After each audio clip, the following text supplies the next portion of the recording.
Hi everyone, it's Karen from Art by Carrie Haley, and today I'm going to be showing you my start to finish process of this picture. So in the beginning I wanted to do a Minions drawing, and at first I wasn't sure which Minions I'd be using, but here we go. In my sketchbook I did some sketches, so I really wanted to do Minions and ice cream. That was kind of my main idea, so you can kind of see the different ideas that I had that I was exploring at the time. I decided I wanted to do the Minions from the new movie, so that's where I was at here. And I realized I was kind of drawing Lima Bean SpongeBobs at this point, so I decided to get myself some reference and see how much different that is from this. I mean, when you're drawing blind and don't use reference, things can get really weird looking really fast. So I think that it's great to use reference, especially if you're going to be doing something like coming up with your own scene, but you don't know how the characters look. Go get yourself some reference, because it's not cheating to make sure that you're doing things the right way. Yeah. Anyway, over here I have a little color key, and it kind of looks like he's making little blue fart clouds. I didn't really mean to do that. I was just kind of testing out different blue markers. But anyway, so I didn't like the layout up here. Sorry, crooked. It was too squished together and flow didn't work very well. So then, hi! Anyway, so I moved on to a more landscape style, and I blocked in colors at this point, and hadn't used the reference by here, apparently, because they still have like SpongeBob legs and their goggles are too big. But that's basically what's going on in the sketchbook. After that, I moved on to the line art here, and I put a lot of detail into the line art. The original, like the sketch, the detailed sketch, so I really was kind of nailing down the way things looked in this sketch here. At this point, I still wasn't sure what the ice cream was going to look like, and I wound up putting a lot of dents in the paper by drawing too darkly. And yeah, at this point, I discovered, well, I saw Lamia Crescent's rainbow line art tutorial, so I bought myself some of these. I was like, I have to try that. So if you guys want to try doing rainbow line art for yourself, this is what mine looks like. It's a lot of fun to do rainbow line art, so I really recommend you check out Lamia Crescent's rainbow line art tutorial because it's just so much fun.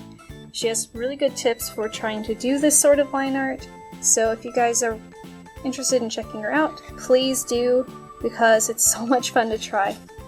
It's a pretty tough challenge too if you're not used to using colored line art.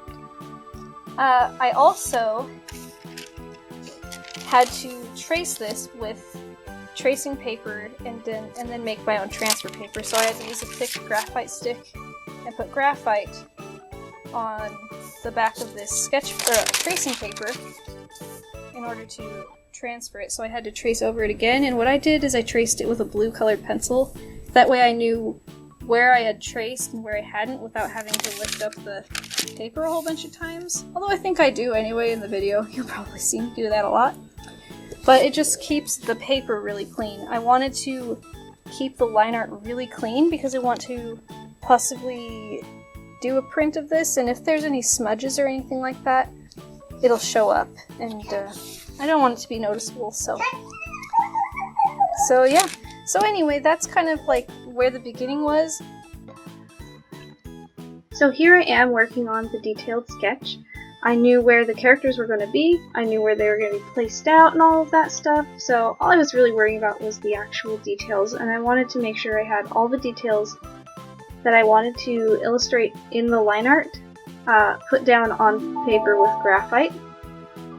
So what I'm thinking about the most is the details of the characters and how they're interacting with the props, because we have the ice cream, which Stuart is holding, the ice cream cone, which is what Kevin is holding, and then the fishing pole, and what I really wanted to do was make sure there was visual flow between all three of the items and all of the characters.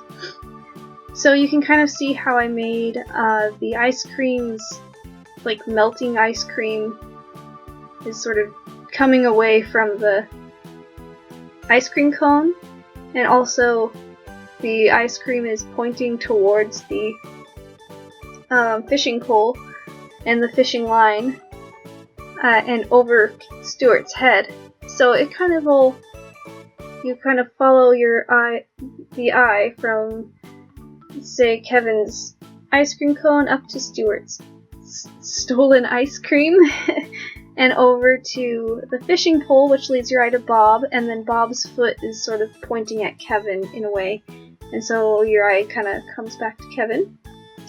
So that's kind of my idea for the composition, and that sketching video was so long that I cut it short. It was too long. Here I am testing out the rainbow line art. I wanted to make sure I showed all of my process, so I did do a little practice minion with the rainbow line art. And I did color him in too, but I feel like I didn't like the rainbow line art colored in. I think that it looks really nice, especially the ones that Lamia Crescent has done look really nice. But I felt like it was really taking away a lot of the rainbow line art effects from the picture. So I decided not to color this. I will color it if you guys think I should, because I did scan the line art, so I have that saved, so if I mess up, it's not going to ruin anything. But for this video, I really liked the way that it turned out without color. I wanted to really showcase the rainbow line art. It's a lot of fun.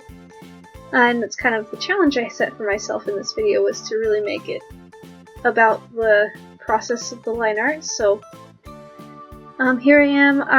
At first I set out all of the local color of the skin and the overalls and the gloves and the straps that are holding the goggles onto their faces.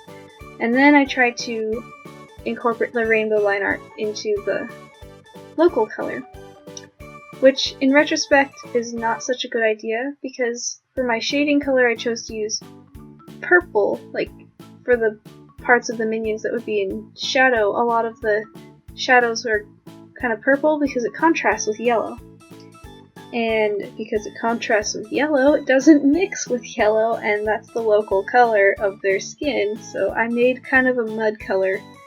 I was able to blend it out a little bit with the blue and turn it a really, really blue-green color, which sort of blended with the pinks, so that was okay. And I decided to go with just outlining the ice cream using the lighting and shadow colors instead, which is what I normally do when I color with Copics. I usually lay down the lighting and then the shading, and so I decided to try that with the Staedtler pens, and it worked out a lot better. Then I just continued on in that manner, doing the local color and then adding rainbow line art, but being a little more aware of what colors were going to mix poorly. And I think that it turned out pretty nicely. Here I am, I'm just continuing on, and then I start to thicken the lines. This is where I start to add the line weight. So the reason why Stuart has the thickest lines is because he's coming forward in space. He's kind of coming at the viewer, and he has to have the thickest lines in order to illustrate that properly. At least for the way that I like to do things. And so here I am, I'm kind of making his lines really thick, and it's just a process of making them all really nice and thick lines. So I think that the thick lines work the best for the rainbow line art, because you can really get a lot of dimension in, and you can really play with the colors and mix them and have a lot of fun. So I think that if I were to do this again, I would definitely make sure that the character has really thick lines, just because it's a lot of fun to work them. They almost start to work like Copics, because you start blending them and working with the ink really wet, and it looks really cool. They don't blend so well when they're dry. Markers blend a little bit better, but the Staedtlers are really cool. They're pretty intuitive and they're a lot of fun. So I really enjoyed trying out this technique. Here you just see me starting on the ice cream cone, and then we're going to move on to the ice cream itself. After I add a little bit of details, I really jump around a lot in this video, but I try to stay on one area, but my normal process is jumping around, so it makes it really hard to commentate when I'm trying to talk about a specific area. But here we are, I'm working on the ice cream a little bit more, and what I'm doing is I'm trying to illustrate which flavors are which.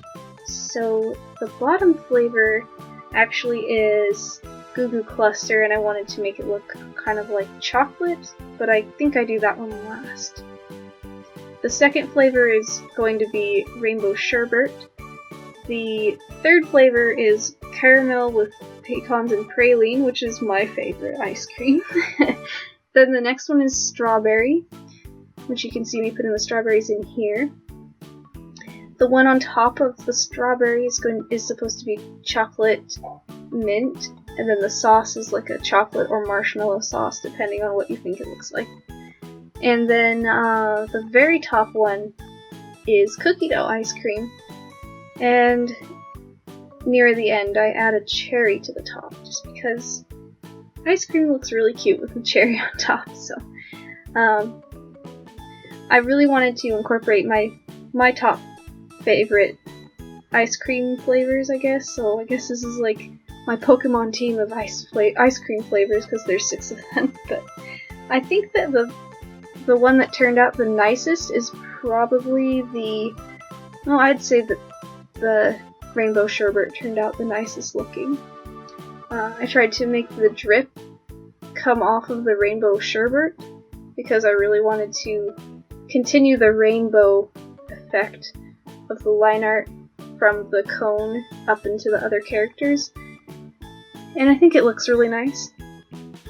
Near the end here, I decide that the orange color that I used on the fishing pole is too bright because it's supposed to be far away in the back, and things that are further back have a cooler cast to them, and orange is such a warm color that it was coming forward in space. And so right here at the end, that's what I'm doing. I'm toning it down and making it kind of like a blue-green color. So that's basically the entire video, and I had a lot of fun making this picture. I even rainbowed my signature. It was so much fun to do. So I really hope you enjoyed this video. Again, check out Lemmy's tutorial, and please subscribe, and have a great day. I hope you enjoy the next video that I'm going to be putting out.